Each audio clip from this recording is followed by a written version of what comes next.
নিজের সম্মান নষ্ট করতে না চাইলে এই 4টি জায়গায় নিজের মন শক্ত রাখুন। চুপ থাকুন। আপনি একসময় বুঝতে পারবেন আপনার সিদ্ধান্তই সঠিক ছিল। ১. যখন কোনো মূর্খ মানুষ বিনা কারণে আপনার সাথে তর্ক শুরু করে, সেখানে কথা না বাড়িয়ে চুপ থাকুন।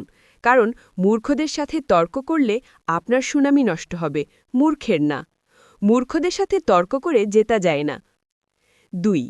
যখন কেউ আপনার অনুভূতি বোঝে না, আপনার কষ্টকে গুরুত্ব দেয় না, সেখানে ক্ষিপ্ত না হয়ে চুপচাপ সরে যান। ৩.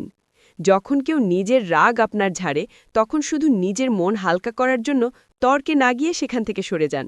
রাগের মাথায় অনাকাঙ্ক্ষিত শব্দ আপনাকে বিপদে ফেলবে, তাই চুপ থাকাই শ্রেয়। ৪. পারিবারিক ঝগড়া বা মনোমালিন্যের কথা কখনো বাইরের কাউকে বলবেন না, খুব ঘনিষ্ঠ বন্ধুকেও না। এতে আপনার পরিবারেরই সম্মান নষ্ট হবে। এমন শিক্ষণীয় ও গঠনমূলক ভিডিও পেতে চ্যানেলটি সাবস্ক্রাইব করুন।